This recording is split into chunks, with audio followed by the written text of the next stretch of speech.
وبركاته.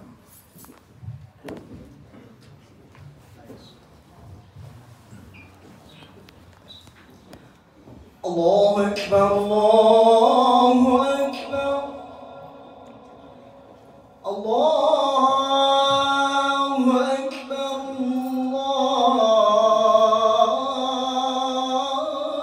الله أكبر.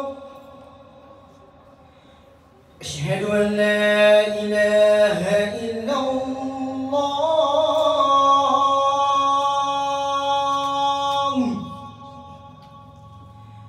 أشهد أن لا إله إلا الله. أشهد أن محمدا رسول الله.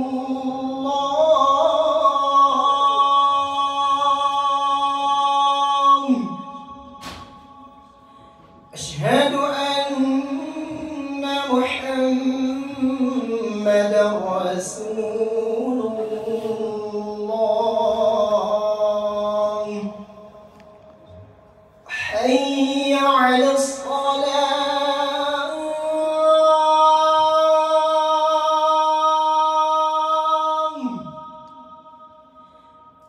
حي على الصلاة.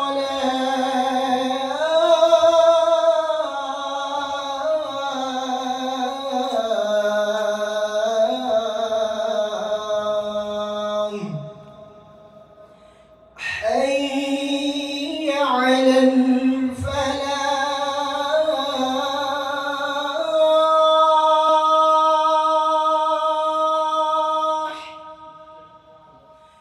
حي على الفلاح.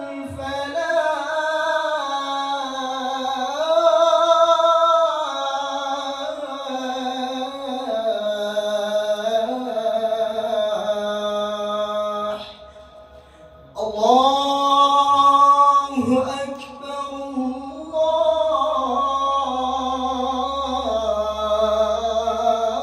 الله أكبر.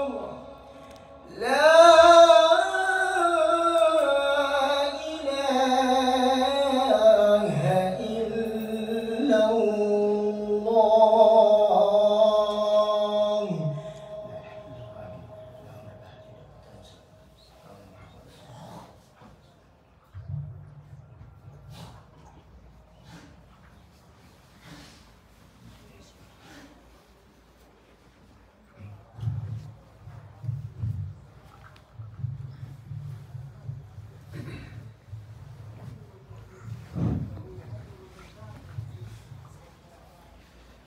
إن الحمد لله نحمده ونستعينه ونستغفره ونعوذ بالله من شرور أنفسنا ومن سيئات أعمالنا. من يهده الله فلا مضل له ومن يضلل فلا هادي له. أشهد أن لا إله إلا الله وحده لا شريك له وأشهد أن محمدًا عبده ورسوله. اللهم صل وسلم على نبينا محمد وعلى آله وصحبه ومن تمسك بسنته إلى يوم الدين. قال الله تعالى في القرآن: يا أيها الذين آمنوا اتقوا الله حق تقاته ولا تموتن إلا وأنتم مسلمون. وقال أيضا: يا أيها الناس اتقوا ربكم الذي خلقكم من نفس واحدة وخلق منها زوجها وبث منهما رجالا كثيرا ونساء واتقوا الله الذي تساءلون به والأرحام إن الله كان عليكم رقيبا. وقال أيضا: يا أيها الذين آمنوا اتقوا الله وقولوا قولا سديدا يصلح لكم أعمالكم ويغفر لكم ذنوبكم ومن يطع الله ورسوله فقد فاز فوزا عظيما أما بعد.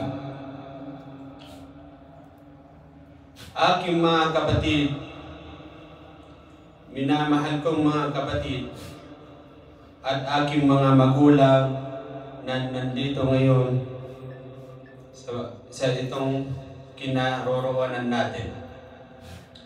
Ang aking gustong italakay sa inyo ngayong araw na to, itong araw ng Jum'ah, ay isa itong paksang pag-alala sa ating sarili. Sinabi ng ating mga ulama,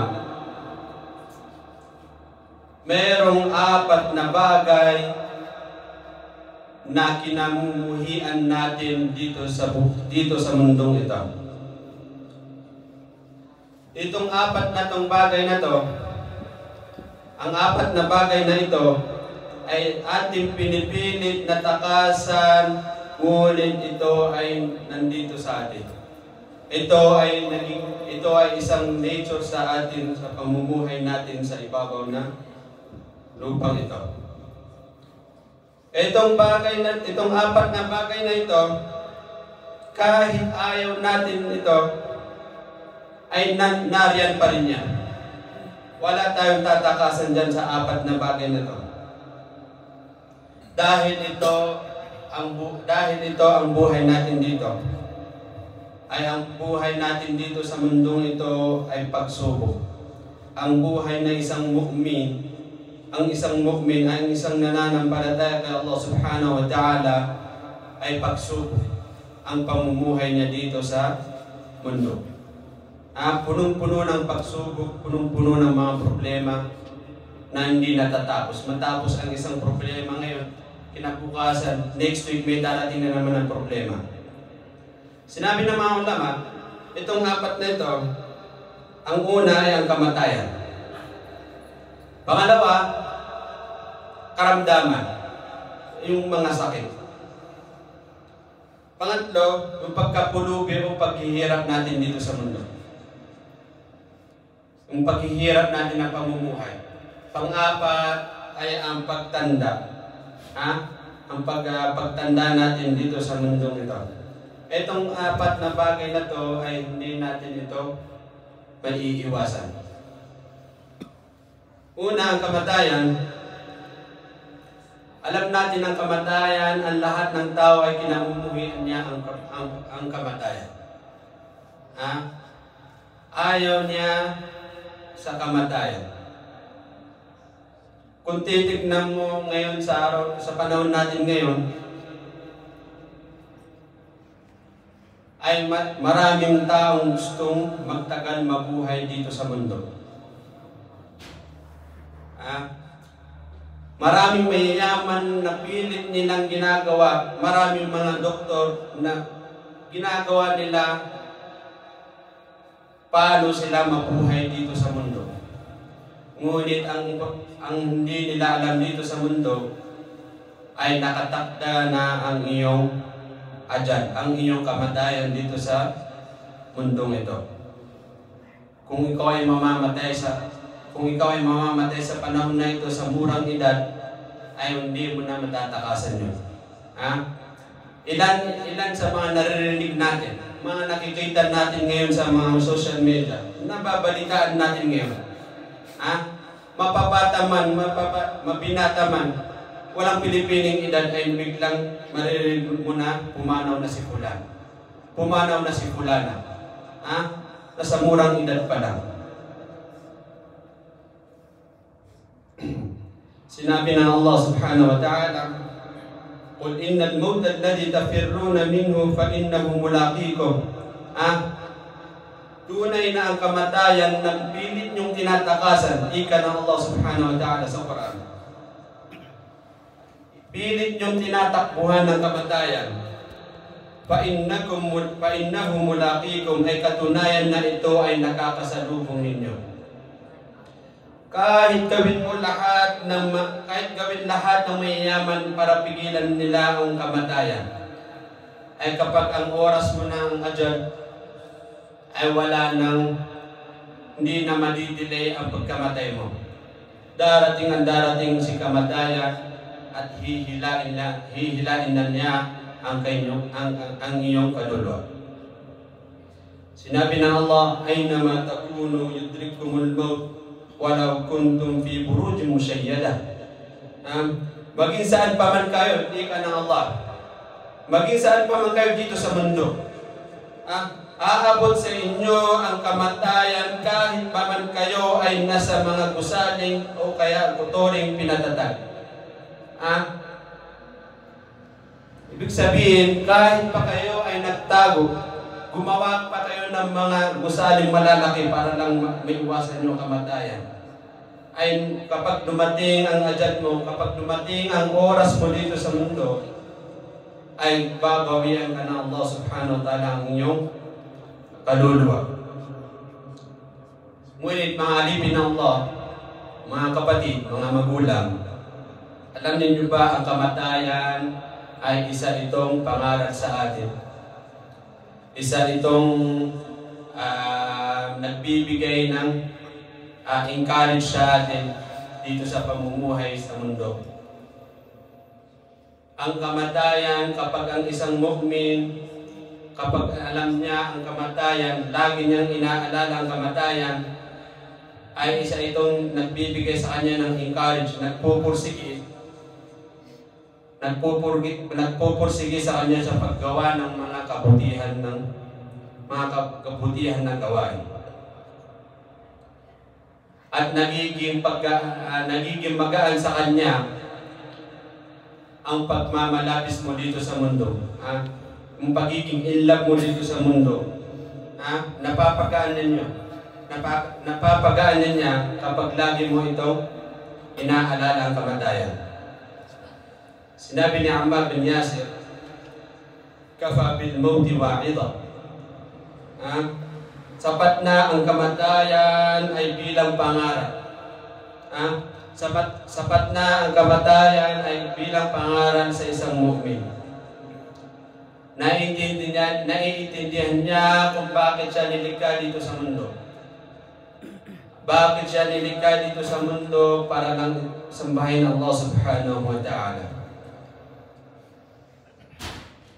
At pag-iwas niya sa mga kasalanan.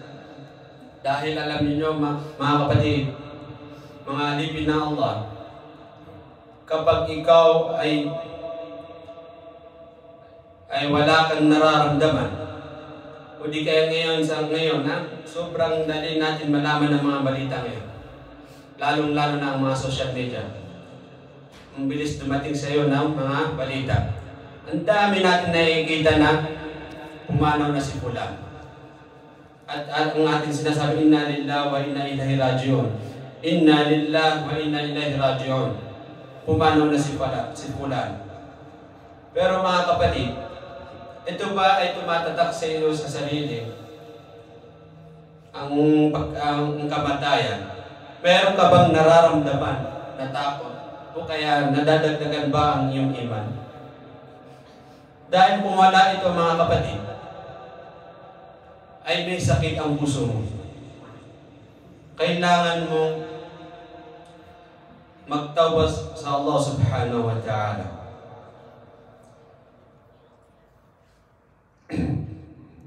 Kaya isa sa mga sunnah sa kamatayan ay ang laging pag-alala sa Allah subhanahu, ang laging pag-alala sa kamatayan. Paggunita at pag-alala sa kamatayan, dahil ang taong may isip, ang taong mu'min, ang isang nananampalataya ay lagi siyang naghahanda sa kamatayan. Lagi siyang naghahanda sa kamatayan, ginagawa niya lahat ng kabutihan dito sa mundo. Iniiwasan niya lahat ng mga pinagbawal sa Islam at higit sa lahat ay nagpaparami siya ng ibadah, pagsamba sa Allah subhanahu wa ta'ala. Tulad ng mga paggawa ng mga sunnah. Ang mga sunnah na tinuro ng Rasulullah sallallahu alaihi wasallam. Mga kapatid, mga alipin ng Allah, Alam niyo ba ang kamatayan o kapag lilisanin ng isang tao ang mundo, ay may matinding mararamdaman dito ang isang tao. Ha? May masakit na mararamdaman dito ang isang tao. Ha? Kapag siya ay dadatnan ni Malakalmot, kukunin na sa kanya ang kaluluwa niya. Ihiwalay na sa kanya yung kaluluwa niya sa kanyang katawan. Ay mayroong mararamdaman, may matinding paghihirap na mararamdaman ng isang tao. Ha? Pero ito ay nakadepende sa mga gawain mo. Nakadepende sa pagkaan na mararamdaman mo sa paggawa mo ng mabubuti. Mismo ang Rasulullah sallallahu alaihi wasallam ay siya ay dumanas sa matinding sakratul maut.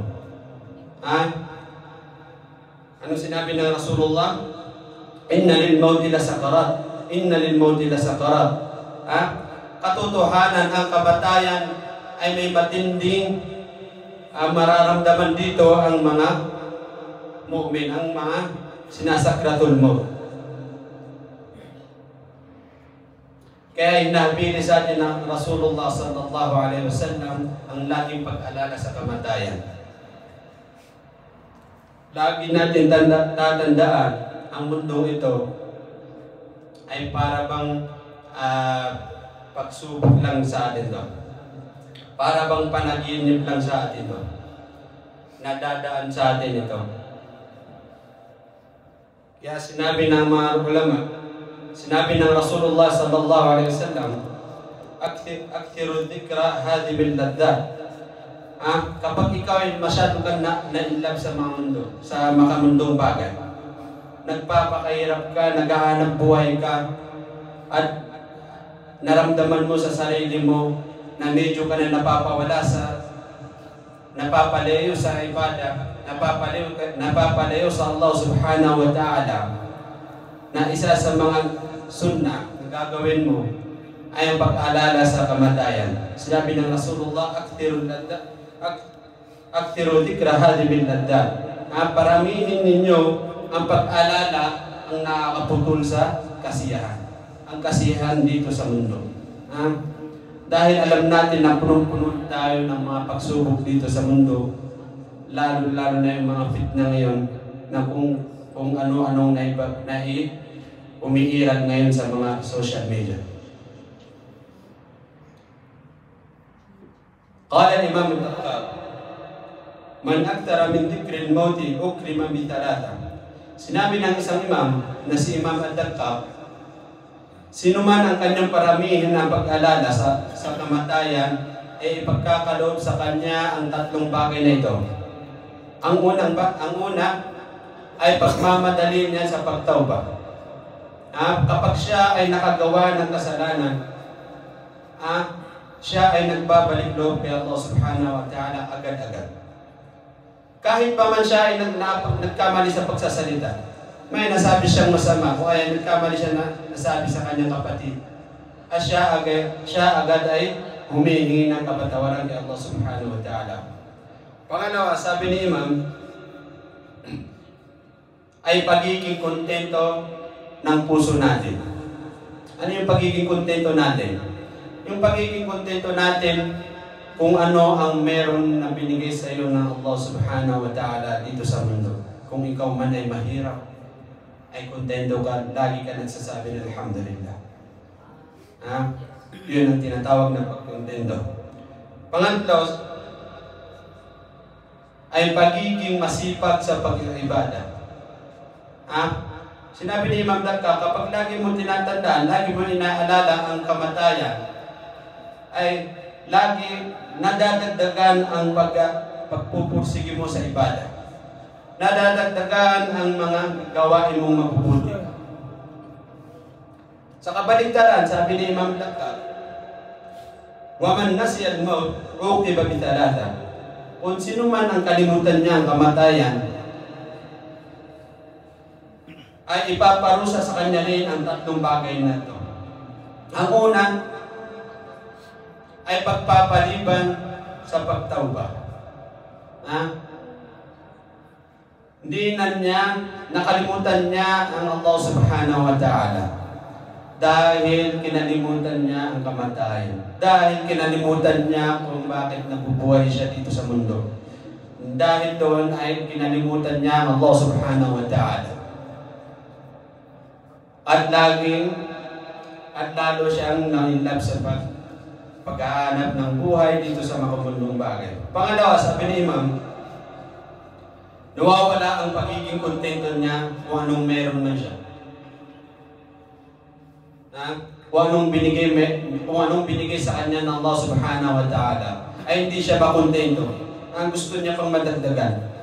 Nakabili na siya ng magagandang sasakyan, gusto pa niya madagdagan. Hindi siya makontento sa isang sasakyan. Hindi siya makontento sa isang cellphone. Hindi siya makontento sa isang bagay na meron siya. Gusto niya pang dagdagan. Dahil sa inalimutan niya, pinagpaliban niya ang kamatayan. Pangatlo, ay yung pagiging tamad sa pagsamba sa Allah subhanahu wa ta'ala. Nagiging tamad tayo, nawawala ang ating pagpupursige, paggawa ng mabuti na gawain dito sa mundo kapag tayo ay lagi natin kinakalimutan ang kamatayan. Kapag kinalimutan natin ang hadap natin dito, ano ang purpose natin dito sa buhay na ito? Alam niyo ba, mga alipin ng Allah subhanahu wa ta'ala, magkaiba ang pagkaayaw at pagkatakot sa kamatayan. Magkaiba ang ayaw niya sa kamatayan. Magkaiba ang ayaw niya at kinamumuhian niya ang kamatayan. Dahil nature na yun ng tao. Lahat tayo gusto natin mabuhay dito sa mundo ng matagal. Pero ang pagkatakot sa kamatayan ay isa itong pagkakamali ng isang mu'min. Isang mu'min. Ito ay isang pagkakamali niya kapag siya ay natatakot sa kamatayan. Tingnan niyo ang mga kufar, mga kafir. Ang mga kafir na lagi nagsisimba rin sa kanila. Sinisimba nila yung mga Diyos-Diyosan nila. Gumagawa sila ng mabuti rin. Hindi sila natatakot sa kamatayan. Dapat ganun din tayo mga Muslim. Dapat hindi rin tayo natatakot sa pagkamatay. Dahil alam natin kapag namatay tayo ay makakamtam natin ang mga biyaya ng Allah.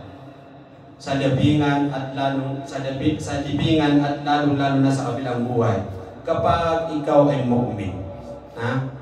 Kapag dapat sa isang mu'min ay hindi natatakot sa pagkamatay. Dahil ang isang mu'min ay laging handa sa pagkamatay. Sinabi ng Rasulullah sallallahu alaihi wasallam, "Man ahabba liqa Allah, ahabba Allah liqa'ahu." Itong hadis na ito mahaba. Sinabi ng Rasulullah sa mga sahaba, sino man ang naisin niya makitakbo sa Allah subhanahu wa ta'ala ay nanaisin din ng Allah ang pakikitakbo sa kanya.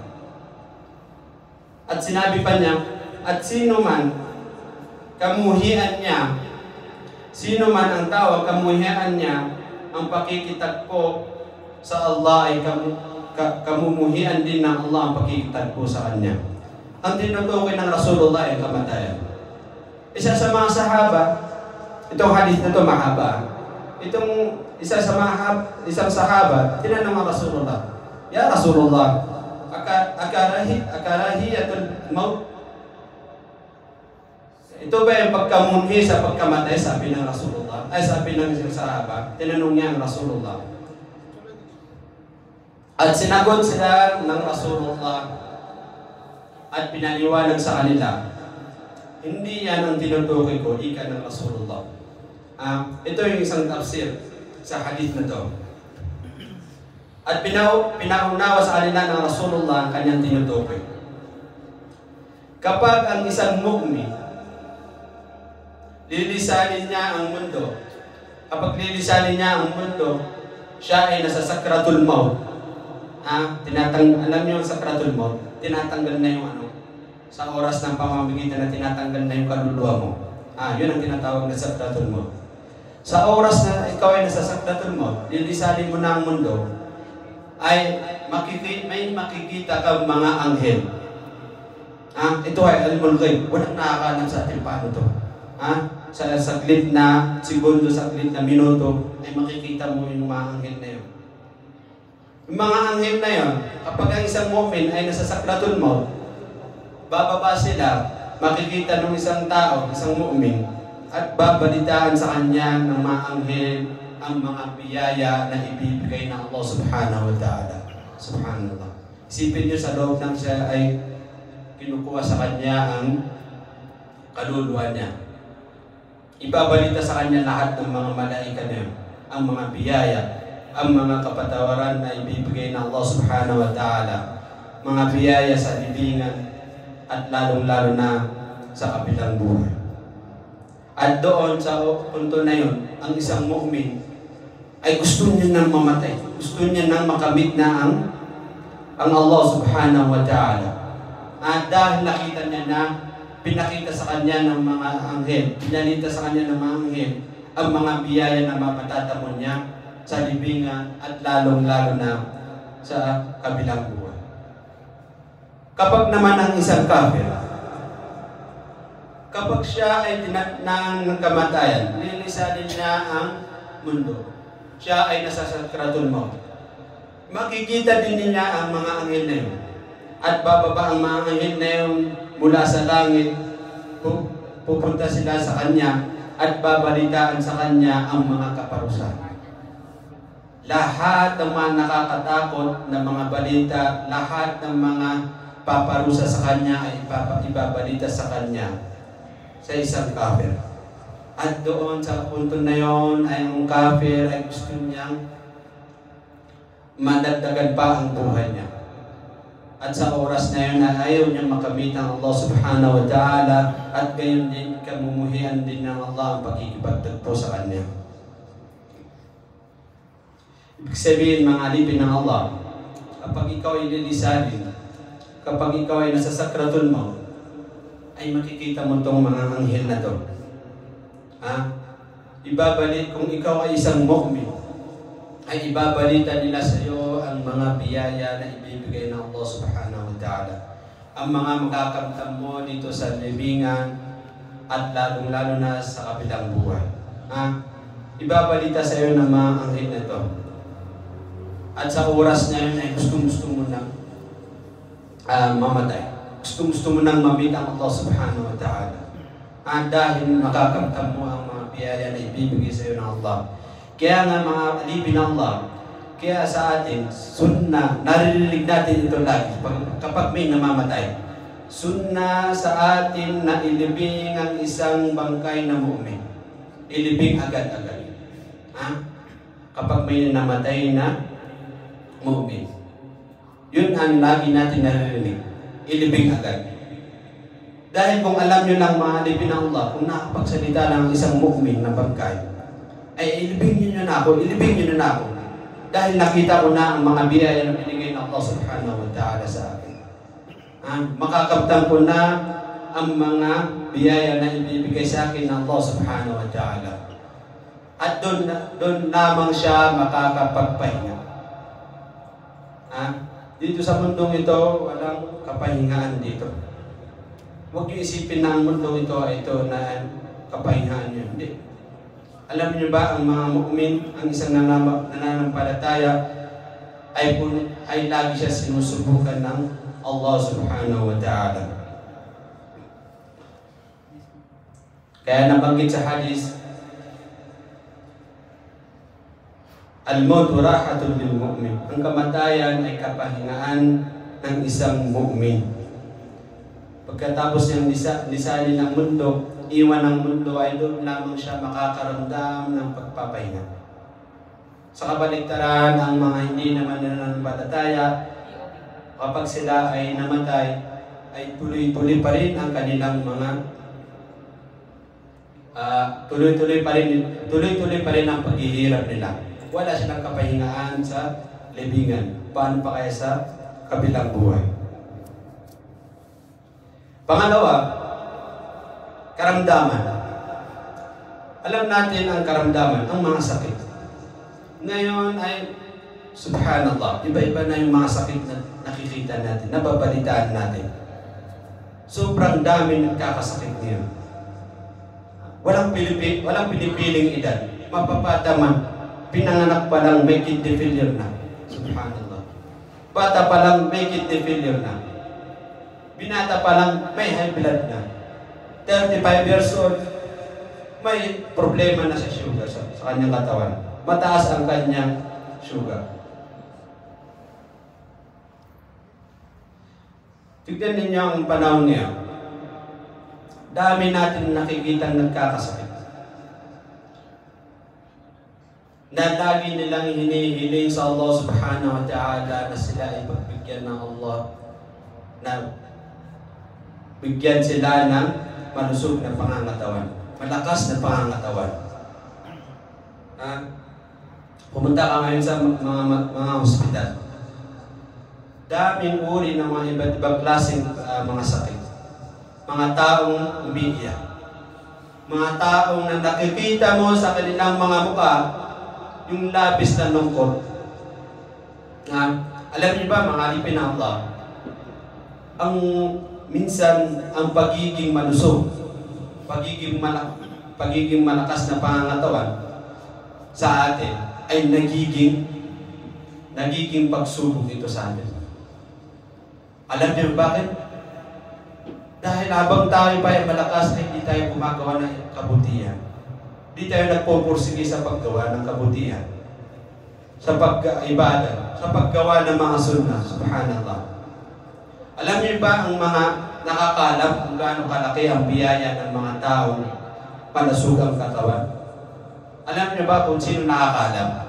Ay yung mga taong may mga sakit. May mga taong may maintenance. Alam nila kung gaano kalaki ang biyaya ng isang taong malusog, isang taong may malakas na pangangatawan.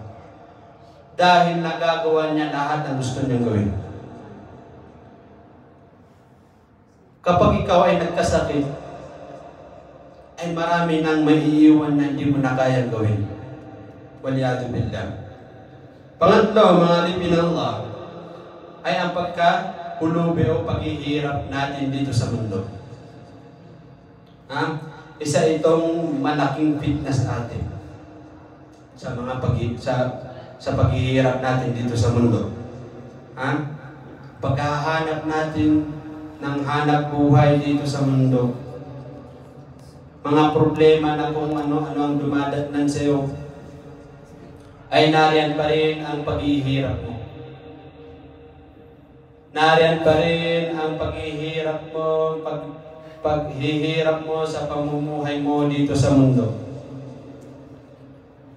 Ngunit mga kapatid, huwag natin kalimutan, ang kahirapan ay kapag ikaw ay naghihirap, pero ikaw ay nananatili ka pa rin na isang mu'min, di mo pa rin ang iniwan ng Islam, ay ang Allah subhanahu wa ta'ala ay papakainin niya pa rin. Ang pinakamahalaga sa atin, mga alipin ng Allah, ay tayo ay gumagalaw. Ginagalaw natin yung katawan. Ginagawa natin yung mga sabab, yung mga dahilan. Ang mahirap yung nakaupo lang, tapos humingi, Ya Allah, pakainin mo ko. Ya Allah, payamanin mo ko. Bigyan mo ko ng maraming pera. Pero hindi siya gumagawa. Kaya yun, mga alipin ng Allah, ang pinaka-importante sa atin, kahit mahirap tayo, ay ang importante ay ginagawa natin yung dahilan para mabuhay dito sa mundo. Sinabi ng Allah, وَمَا مِنْ دَابَّةٍ فِي الْأَرْضِ إِلَّا عَلَى اللَّهِ رِزْقُهَا. Walang nilikang gumagala dito sa ibabaw ng mundo, ika ng Allah, dito sa mundo ay maliban na lamang na kay Allah ang kanyang panustos. Ibig sabihin ay walang mamamatay sa biyaya ng Allah subhanahu wa ta'ala. Dahil ang Allah subhanahu wa ta'ala ay mismo siya nangako na papakainin niya ang sino man namumuhay dito sa ibabaw ng mundo. Pero mga kapatid, alam niyo ba ang kayamanan? Oo, alam natin ang kayamanan ay nabibili niya ang lahat. Nabibili niya ang happiness. Nabibili niya ang kasiyahan ng tao. Pero alam niyo ano hindi niya nabibili? Ang hindi nabibili ng kayamanan ay satisfaction. Yung pagiging kontento mo. Marami na tayo naririnig na may yaman na nagpapakamatay bigla. Ha? Dahil hindi siya nakukontento sa kung anong meron siya na binigay sa kanya ng Allah subhanahu wa ta'ala. At ang pang-apat mga kapatid ay ang pagtanda, katandaan. Ha? Parang kailan lamang tayo ay naglalaro sa silid ng ating mga bahay, mga kasama natin. Wala pa tayo ng mga asawa, mga bata pa lang. Pero ngayon, parang sakit lang na dumaan yun sa'yo. Tumanda ka na.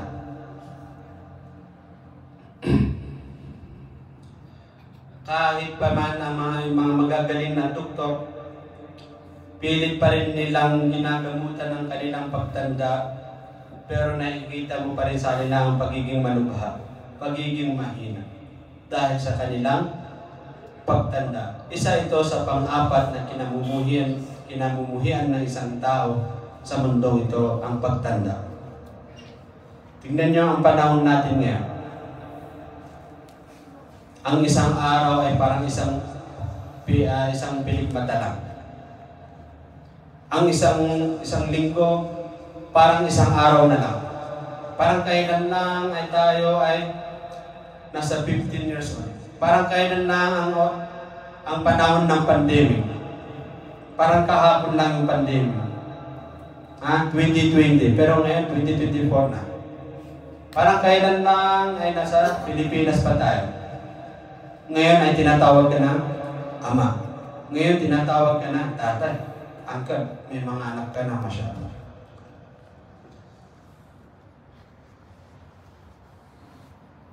Kapag tinatanong po pa minsan ng mga kasamaan mo, ngayon, ay minsan pa ay nahihiya. Tumatawa na lang, wala, binata pa ako. Dahil alam niya na ang sarili niya ay tumatanda na. Malapit na siya mag-30. Malapit na siya mag-40, mag-50. Subhanallah. Subalit mga alipin ng Allah subhanahu wa ta'ala, huwag tayo malungkot kahit tayo ay tumatanda. Hanggat tayo ay nananatili sa Islam. Hanggat tayo ay sinasamba Allah subhanahu wa ta'ala. Isa sa mga sahaba, tinanong Rasulullah, ayun nasi khairun. Sinabi ng Rasulullah, man tala umruhu wa hasuna amaluhu. Ay sino man ang tao tumatanda at ginagandahan pa niya ang kanyang mga gawain, ang kanyang mga samba. Pangalawa, tinanong siya ulit ng mga sahaba, ya Rasulullah, sino naman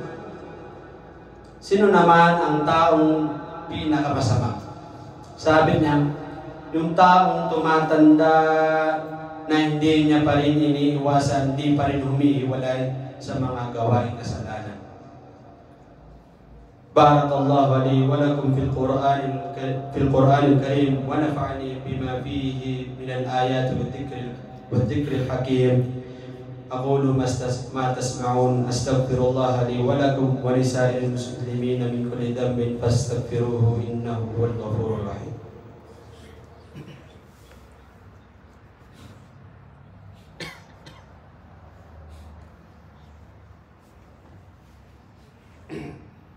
Alhamdulillah wassalatu wassalamu ala nabiyyina Muhammad wa ala alihi wa sahbihi ajma'in. Amma ba'd.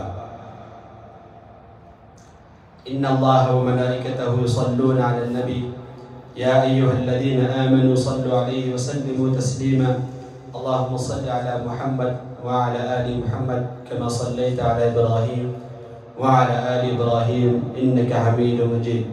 وبارك على محمد وعلى آل محمد كما باركت على إبراهيم وعلى آل إبراهيم إنك حميد مجيد. اللهم بلغنا رمضان، اللهم بلغنا رمضان، اللهم بلغنا رمضان، وبارك لنا فيه وفي هذا الشهر. ربنا تقبل منا إنك أنت السميع العليم. ربنا افرغ علينا صبرا وثبت أقدامنا وانصرنا على القوم الكافرين.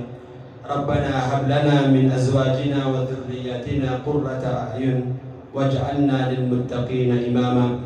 ربنا اغفر لنا ولوالدينا وللمؤمنين يوم يقوم الحساب. اللهم إنا نعوذ بك من علم لا ينفع ومن قلب لا يخشع ومن نفس لا تشبع ومن دعوة لا يستجاب له. اللهم إنا نسألك من الخير كله عاجله وآجله. ربنا آتنا في الدنيا حسنة وفي الآخرة حسنة وقنا عذاب النار. أقيم الصلاة.